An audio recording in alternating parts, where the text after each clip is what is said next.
Character के जितने भी 4-5 कैरेक्टर्स होंगे तो उसमें कैसे देखेंगे वो, जैसे मेन कैरेक्टर वो है, फिर इधर है, इधर है, इधर भी, तो कैसे करेंगे?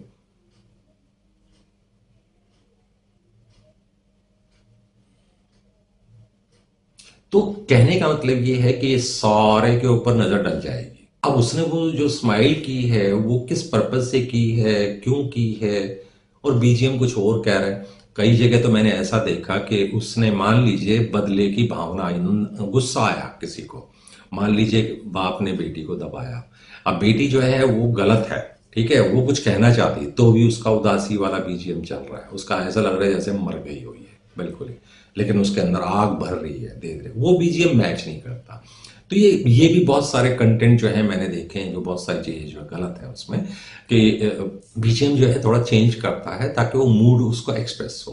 तो मैंने ज्यादातर जो देखा है, जो बीजीएम डिजाइन करते हैं वो फेल्योर के उसमें मैं काउंट करूंगा, कि आप मूड को कैप्चर नहीं कर पाते हैं, आपने एक मूड बना दिया है और उस मूड को ही आप टोटल उसमें रख देते हैं, वो सबके मूड को एक्सप्रेस नहीं कर सकता एक बीजीएम। तो ये चीज मैंने महसूस की। अब इसमें थोड़ा सा टेक्निकल में जाऊंगा। मैं अपने इंडियन सीरियल्स और पाकिस्तानी ड्रामाज को अगर मैं कंपेयर करूं तो कुछ पार्ट्स में मैं करूंगा, जैसे आर्ट डायरेक्शन का जो पार्ट, आर्ट डिपार्टमेंट का जो पार्ट, आर्ट डिपार्टमेंट में सेटिंग्स हैं, प्रॉपर्टीज हैं, जो कलर्स हैं, वो पाकिस्तानी ड्रामाज में बेस्ट है, more more better than Indian serials, no doubt about that. आप रिचनेस देखते हैं, यानी कि अगर वो एक रिच घर है ना, तो सचमुच वो रिच ही है। क्या क्या नहीं होता उस घरों में।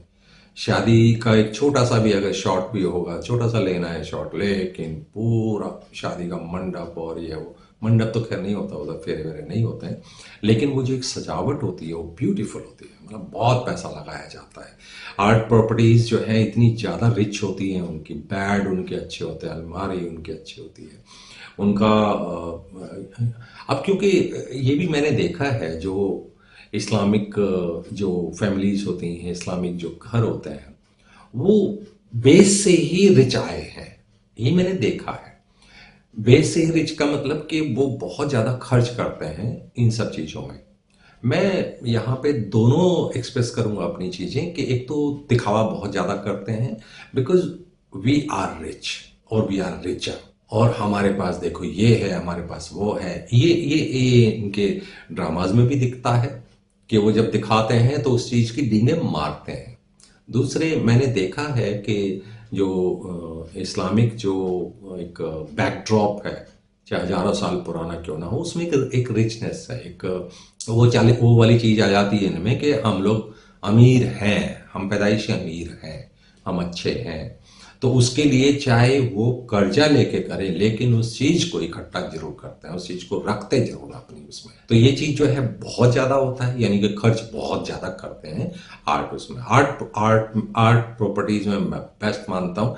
हमारे इंडिया का कोई एक घर होगा, अगर अमीर का घर होगा, और अगर वहाँ का अमीर घर होगा, तो वहाँ का अमीर घर सचमुच बहुत ज़्यादा रिच होगा। चाहे उसके अंदर कोई प्रॉपर्टी में लगा लो, चाहे वो आप पेंट में लगा लो, चाहे आप कपड़ों में लगा लो, रखे हुए मतलब सजा के रखे हुए, ये चीज़ मैंने महसूस की।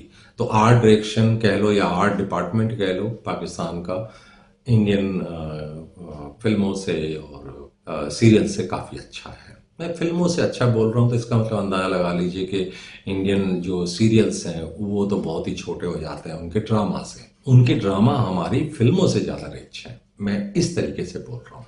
तो इसका मतलब ये हुआ कि उनके जो ड्रामा है वो हमारी फिल्मों से ज़्यादा अच्छे, तो फिल्म जैसा ही हो गया उनका एक तरह से। तो खर्च भी दिखता है उनका, उनका वो दिखता है, इन्वेस्टमेंट दिखता है उसके अंदर, सारी फील दिखती है। देखिए मैं विजुअल की बात कर रहा हूँ, मैं ये नहीं कह रहा हूँ कि कॉन्सेप्ट कैसा है और डायरेक्शन कैसी है या बाकी और चीज़ें कैसी, मैं उसकी बात ही नहीं कर रहा हूँ, मैं तो रिचनेस की बात कर रहा हूँ। रिचनेस उनके पास हमसे बहुत ज़्यादा है, ये माननी पड़ेगी बात। एक और चीज़ जो मैंने देखी है कि उनकी लाइटिंग बहुत अच्छी है, लाइटिंग में काफ़ी पैसा लगाते हैं, काफ़ी पैसा खर्च करते हैं, यानी कि लाइट्स जो है वो बहुत ज़्यादा ध्यान रखते हैं। लाइटिंग जो डीओपी वाला जो डिपार्टमेंट होता है, मैं उस लाइटिंग की बात कर रहा हूँ। इसमें एक और चीज़ मैं बोलूँगा कि कहीं कहीं पे हार्ड लाइट बहुत ज़्यादा वो लोग यूज़ करते हैं। फॉर एग्जाम्पल मान लीजिए आप कहीं रेस्टोरेंट में बैठे या कहीं बैठे हैं तो कहीं पे एक तरफ से लाइट जो है अगर मतलब थोड़ा सा डार्क हो तो वो हार्ड लाइट यूज़ करते हैं। वहाँ पे हार्ड लाइट जो है वो जाती नहीं है, वो लगता है वो साफ दिखता है कि ये एक वहाँ पे कोई उन्होंने पार लाइट लगा ली या कोई बेबी लाइट स्पेशल लगाई है उस चीज़ के लिए। ये चीज़ साफ दिखती है कि वो लाइट और वो हार्ड होती है, उस पर कोई बटर पेपर वगैरह कुछ नहीं लगा हुआ है। वो सीधा दिखता है कि भाई आपने उसके ऊपर स्पेशल लाइट सोच के डाली है कि हार्ड कर दो इसको। हार्ड लाइट का मैं जरूर शिकायत करूंगा कि भाई हार्ड लाइट ज़्यादा जो है बहुत ज़्यादा यूज़ करते हैं, सॉफ्ट लाइट होनी चाहिए। खिड़की से आती हुई भी लाइट ना बिल्कुल एकदम हार्ड शेडो देती है, हार्ड लाइट की कास्ट करती है, वो नहीं होना चाहिए। थोड़ा सा सॉफ्टनेस रहे, जैसे यहाँ पे मान लीजिए एक डाली जाएगी तो ये बहुत ज़्यादा एरिया जो है वो वाइट आपको दिखता है इधर इतना, तो उसको अगर सॉफ्ट कर दें थोड़ा सा तो थोड़ा सा ज़्यादा अच्छा है। हाँ, कंट्रास्ट करना होता है थोड़ा सा, तो थोड़ा सा कंट्रास्ट करना होता है। देखिए ड्रामेटिक सीन्स में फिर भी हार्ड लाइट चल जाती है, लेकिन ऐसे उसमें नहीं कि आप हर जगह पे हार्ड लाइट करके कैरेक्टर के चेहरे पे डाल के या कहीं पे डाल के वो बहुत ज़्यादा उसको कंट्रास्ट में डालें। ये हार्ड लाइट का मैं नेगेटिव जरूर बोलूँगा कि हार्ड लाइट बहुत ज़्यादा यूज़ करते हैं। एडिटिंग का जो मैंने बोला, एडिटिंग ठीक है, कोई उसमें कोई इशू नहीं है। हाँ, एक जगह पे मैं जरूर बोलूँगा, डायरेक्टर की भी गलत हो सकती है या डीओपी से गलती हो सकती है। जब 4-5 कैरेक्टर्स होते हैं तो 4-5 कैरेक्टर्स में 180 लाइन क्रॉस हो जाती है, यानी कि 180 लाइन का वो बिल्कुल एक कह लीजिए वो मिस्टेक हो जाती है कि भाई ये कैरेक्टर जो है जब इसके इस साइड में खड़ा हुआ है तो उसकी लुक किधर आएगी। तो जब वो 3 या 4 कैरेक्टर होते हैं या 3 कैरेक्टर से ज़्यादा जब कैरेक्टर होते हैं तो वो चीज़ मैंने कमी नज़र आई है मेरे को कि उनकी जो लुक है वो चेंज हो जाती है।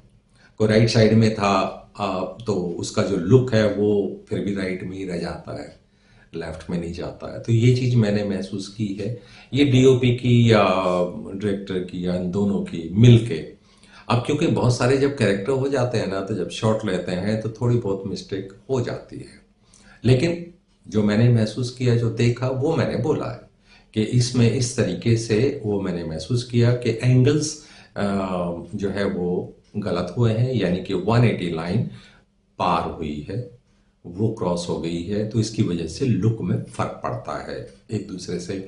जब हम कन्वर्सेशन करते हैं डायलॉग्स की तो वो कन्वर्सेशन की वजह से वो लुक जो है वो जब चेंज होगी तो हमारा जो माइंड है वो ठीक से, अब ये टेक्निकल लोग ही समझ पाएंगे, ये दर्शक नहीं, ऑडियंस नहीं समझते इन सब चीज़ों को, हम लोग समझते हैं कि हम टेक्निकल लोग, हम जानते हैं कि इसका एंगल क्या होना चाहिए था। दर्शकों को तो ये मालूम है कि वो कैरेक्टर बोल रहा है तो किसको बोल रहा है तो बोल रहा है, बस बात करता है, उसकी लुक इधर है कि उधर है, डजेंट मैटर।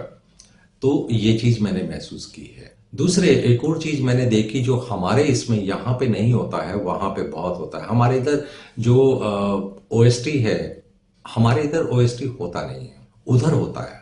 एक हर एक ड्रामा के अंदर एक जो गाना है जो ओएसटी जैसे बोलते हैं जो वो है वो हमेशा है वहाँ पे। जैसे मेरे को सबसे ज़्यादा जो कह लीजिए मन मस्त मलंग का जो ओएसटी है वो ज़्यादा इफेक्टिव लगता है, मतलब उसमें एक एक है बात है, वो टच करता है मेरे को। मैं औरों की नहीं पता, औरों का नहीं पता मुझे, मुझे जो महसूस हुआ कि मैंने करीब 10-15 ड्रामास देखे हैं, उसमें मन मस्त मलंग का जो ओएसटी है वो बहुत छू के चला गया मुझे कि उसमें वो एक कहानी है, उसमें स्टोरी टेलिंग, उसमें एक भाव है जो वो कहता है, वो जो लाइन आती है ना, तो वो जो ओएसटी है वो बहुत प्यारा। लेकिन मैंने हर एक जो ड्रामा है उसके अंदर वो चीज़ महसूस की है कि ओएसटी जो है ये क्रिएट करते करते हैं हर एक उसमें, और वो चलता रहता है, वो हर एक जगह सिचुएशन पे वो चलता रहता है। वो खासकर जैसे कुछ पार्ट उसका प्यार में भी चलता है, कुछ हिस्सा जो है विरह में भी चलता है, जब वो जुदा होते हैं या दोनों बिछुड़ जाते हैं तो भी वो जो ओएसटी है वो काम करता है उस जगह पे। तो वो मेरे को वो याद है, याद इसलिए है कि वो इफेक्ट करके मेरे ऊपर असर डाल के गया है तो याद है, इसलिए मुझे वो मन मस्त मलंग का। तो वो जो है वो एक दरगाह के पास मिलते हैं, अक्सर मिलते हैं उस जगह पे। वो कहते हैं कि भाई हमने जो है झूला बनाया था और ऐसे।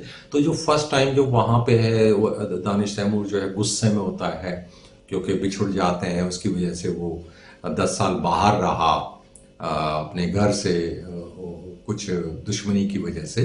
तो वहाँ पे वो जो गाना है जब वो चलता है, ओएसटी चलता है, वो मेरे को काफ़ी मतलब मज़ेदार लगा, बहुत ज़्यादा एक इफेक्टेड लगा उसमें। तो ओएसटी जो है एक बड़ा कॉमन सा वो है, हमारे इधर नहीं है। हम यहाँ पे कोई भी ओएसटी जो है किसी भी ड्रामे का तैयार नहीं करते हैं, हम लोग यूज़ नहीं करते। किसी में एक बाई चांस किसी ने एक दो में हो जाए तो हो जाए, लेकिन वहाँ पे बड़ा कॉमन है। वहाँ पे एक ओएसटी हर एक ड्रामा में चलेगा ही चलेगा, एक ये चीज़ है। प्रेजेंटेशन ट्रीटमेंट में ऑफ कोर्स मैं टोटल ओवरऑल करके पॉइंट्स बता देता हूँ। स्लो बहुत है प्रेजेंटेशन, हमारे इधर थोड़ी फास्ट स्पीड है प्रेजेंटेशन की, ट्रीटमेंट की।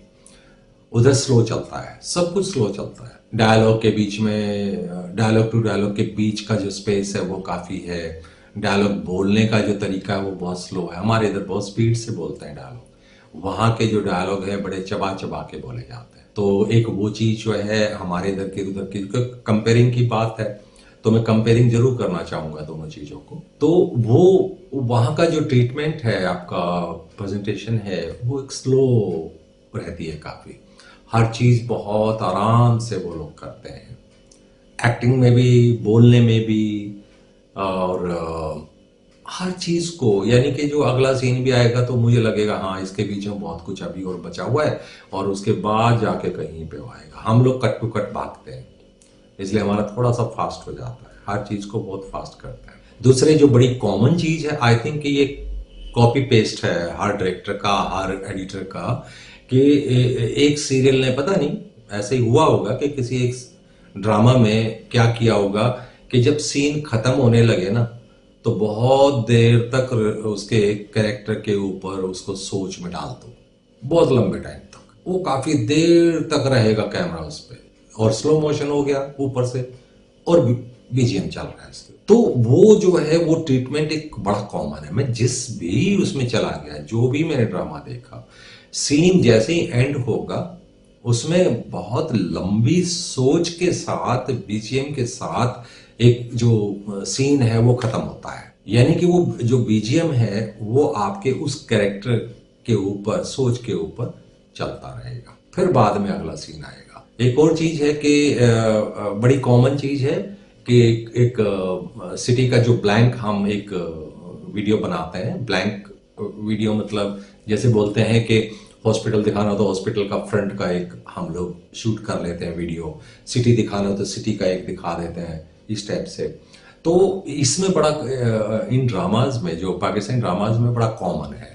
और तो और मैं कहता हूँ कि 4 या 5 ड्रामाज में एक ही वीडियो कॉमन है। यानी कि सनसेट दिखाना है तो वो किसी और में भी है, सनराइज दिखाना किसी और में भी है। एक जगह पे एक जो ड्रोन शॉट है वो सिटी का कुछ दिखाना है तो वो मैंने 2-3 उसमें देखा है। यानी कि मुझे लगता है जैसे एक ये लाइब्रेरी में से उठा के लगाने वाली चीज है कि आप भी लगा लो, आप भी लगा लो, आप भी लगा लो, शूट हमने नहीं किया है, किसी ने कॉमन हमने बेच दिया है। तो इस तरीके से भी लगा के बहुत सारे शॉट जो हैं वो हर एक उसमें बड़े कॉमन है। वो ये भी एक चीज मेरे को उसमें प्रेजेंटेशन में लगी। तो चलिए मैं और दूसरी चीजों पे आ जाता हूँ। जो मुझे बेस्ट लगता है, मतलब ड्रामाज के अंदर जो बेस्ट लगता है वो है डायलॉग्स। इतने अच्छे डायलॉग्स वो लिखते हैं, इतने अच्छे, मतलब स्क्रिप्ट चाहे लचर हो, स्क्रिप्ट चाहे दमदार ना हो, लेकिन डायलॉग्स में इंडिया से तो बहुत ही ज्यादा। एक तो उर्दू हो गई, सबसे बड़ी बात ये कि उर्दू हो गई। उर्दू तो वैसे ही जो है वो आपके कहने के जो मूड होता है वो वैसे ही भारी कर देता है उस चीज को। तो उर्दू लैंग्वेज प्लस जो बोला जाता है, जो डायलॉग लिखे जाते हैं, बहुत ही मस्त है। तो मैं कुछ डायलॉग जो है वो आपको सुनाना चाहता हूं कि जिसका खुद का पता गुम हो गया हो उसको किसी के इंतजार से क्या फर्क पड़ता है। दूसरी लाइन, मन्नतों और मुरादों से मांगी हुई औलाद में फितरत भी आला होती है, दुश्मन को दोस्त बनाकर रखना जरूरी होता है। बरसों का साथ था ना, जब मैंने उसे जलाया तो उसने मुझे जला डाला। जिस मोहब्बत को जला चुके हो उसकी राख मत समेटो। खुद गर्जों का खेल है मोहब्बत, इसमें तरस खाकर महबूब किसी को नहीं देते। मोहब्बत करने का हक सबके पास है, लेकिन महबूब पर हक सिर्फ एक का होता है। मोहब्बत में तलाकें नहीं होती, जान जाती है या जान आती है। अगर तुम्हें खोना है तो खुदा से दुआ करता हूं कि खुद ही कहीं गुम हो जाऊं। एक लड़की से मोहब्बत हुई, अब वो ना मिली तो क्या रो रो कर मोहब्बत की बेइज्जती करूं? नहीं। कोई 2 कदम साथ देकर छोड़ दे, तब भी उसे शुक्रिया कहना ना भूलें। जो पैसे आप डिजर्व करते हैं वो आपका मेहनताना होता है, और जो पैसे आप डिजर्व नहीं करते हैं वो आपकी कीमत होती है। औरत कभी बेवफा नहीं होती, और जो बेवफा होती है वो औरत नहीं होती। तुम्हें पता है, अगर माँ छोड़कर चली जाए तो माँ ही रहती है, और अगर बीवी छोड़कर चली जाए तो वो बीवी नहीं रहती है। जिस माँ की जेब में औलाद के सिक्के ना होना, वो माँ बहुत गरीब होती है।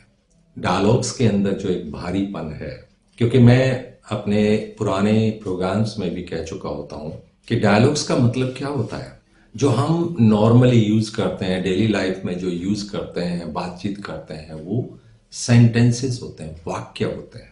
लेकिन जब हम सिंबलाइज करते हैं उस चीज को, सिंबलाइज मतलब कि किसी चीज को किसी चीज के साथ एक्सप्रेस करें, डायरेक्ट ना बोले, इनडायरेक्ट वर्ड यूज करते हुए बोले, एक्सप्रेस करें, तो डायलॉग हो जाता है। फॉर एग्जाम्पल, जैसे इसमें कहा कि जिस माँ की जेब में औलाद के सिक्के ना हो। औलाद और सिक्के एक ही बात है, यानी कि जिस माँ के पास औलाद नहीं होती वो माँ बहुत गरीब होती है। यहां पे औलाद को सिक्के बोल दिया है, यानी कि सिंबलाइज कर दिया उस चीज को। तो कितनी चीज को भारी कर दिया है, डायलॉग को बहुत भारी कर दिया है। ब्यूटीफुल, मतलब नो डाउट। मैं जितने भी मैंने ड्रामाज देखे हैं और सिंगल शॉट में देखे हैं, मैं बीच में ब्रेक नहीं लेता। मैंने 90 एपिसोड, जो 36 मिनट से 40 मिनट के बीच का एक एपिसोड होता है, 90 एपिसोड लगातार देखे हैं, लगातार, बीच में ब्रेक नहीं लिए मैंने। यानी कि लगा लीजिए कि मैंने दिन और रात लगा के वो पूरा पूरा ड्रामा देखा है। तभी समझ में भी आता है और शायद तभी दिमाग में उतरता भी है।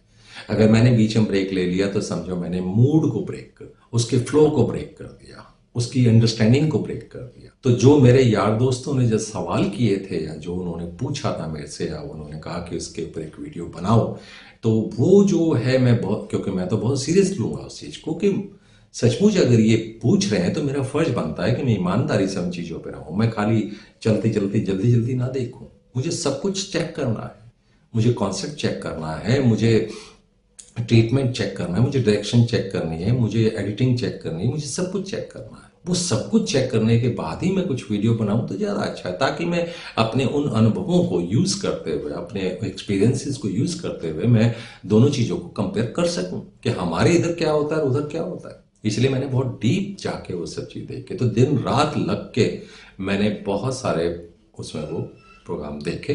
मैं उनकी लिस्ट जो मैंने बनाई है, मैं जब वो ड्रामा देखता था ख़त्म करके, उसके बाद फिर मैं नेक्स्ट उस पर जाता था, तो इस बीच में उसको पेपर पे नोट कर लेता था कि मैंने ये ड्रामा देखा है और इसके अंदर ये खास खास बात थी। तो इस तरीके से मेरे पास एक पूरी लिस्ट है, मैं वो आपसे शेयर कर लेता हूँ। तो मेरे पास जो लिस्ट है उसमें जो मैंने सबसे पहला जो ड्रामा देखा, देखिए इसमें मैं ये कहूँगा कि इसको इस तरीके से ना लें कि 2025 का है या कब का है, वो मैं नहीं देखता।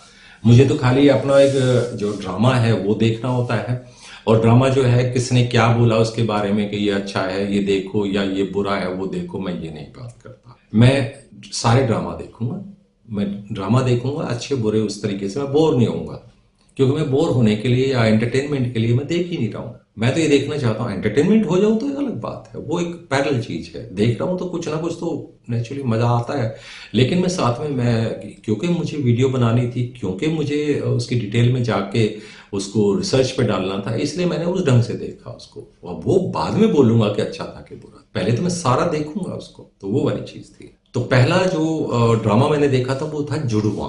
जुड़वा में मैंने जो महसूस किया उसमें 3-4 लाइन्स में बोलना चाहूंगा कि स्टोरी लाइन बहुत अच्छी थी। स्टोरी लाइन इसलिए अच्छी लगी मुझे कि टिपिकल पाकिस्तानी ड्रामा मेरे को नहीं लगा। वो एक बच्ची है, डबल रोल में है। डबल रोल मतलब मैंने बहुत कुछ देखा है पाकिस्तान का, लेकिन डबल रोल पहला और आखिरी होगा शायद। ये पहले, इससे पहले या इसके बाद मुझे नहीं लगता कि डबल रोल करके कोई जो है कॉन्सेप्ट कोई बनाएगा। डबल रोल था इसमें। और जो आयना आसिफ है शायद उसकी जो एक्ट्रेस है, ब्यूटीफुल एक्ट्रेस, बड़ी क्यूट बच्ची, बहुत ही बढ़िया और इतनी नेचुरल एक्टिंग, मतलब मजा आ गया मेरे को देख। वो सब पे भारी थी, बाकी सब कैरेक्टर फीके पड़ गए उसके सामने। वो जो कैरेक्टर उसने किया, और दोनों कैरेक्टर्स ठीक है, एक होता है कि भाई असलियत में मैं हूं तो मैं ही रहूंगा, तो मैं अपने आप को इतना ज्यादा चेंज तो नहीं कर सकता कि मैं कह सकूं कि एक कैरेक्टर ऐसा एक कैरेक्टर ऐसा। तो हम लोग भी एज डायरेक्टर मैं महसूस करता हूं, एज राइटर मैं महसूस करता हूं कि 2 कैरेक्टर को डिजाइन करूंगा, लेकिन मैं बहुत ज्यादा चेंज नहीं कर सकता। एक को डरपोक बना दिया, एक को बोल्ड बना दिया, एक गन और बंदूक और लड़कों के साथ घूमने वाली और बोल्ड, रात दिन और रात का कोई मतलब नहीं। एक ऐसी डरपोक है जो अपने घर में भी डरी सी रहती है। तो वो 2 फर्क कर दिए। हेयर स्टाइल थोड़ा सा चेंज कर दिया, वो एक अलग बात है, वो तो विजुअल है इसमें, लेकिन एक्टिंग जबरदस्त एक्टिंग, मजा आ गया मेरे को। तो ओवरऑल अच्छा था। टिपिकल पाकिस्तानी ड्रामा मेरे को नहीं लगा वो। स्टोरी लाइन बहुत अच्छी थी, डायरेक्शन भी अच्छी थी, सब कैरेक्टर्स मतलब सब ने अपना अपना कैरेक्टर निभाया। लेकिन जो सबसे ज्यादा मैं कहूँगा कि उस ड्रामे पे जो सबकी नज़र टिकी होगी, मेरी टिकी है, मैं औरों का नहीं पता, लेकिन मैं पूरा 100% श्योर हूँ कि उस बच्ची की जो आयना आसिफ है, उसकी जो एक्टिंग है, सबने दाद दी। बहुत बढ़िया उसने अपना कैरेक्टर निभाया।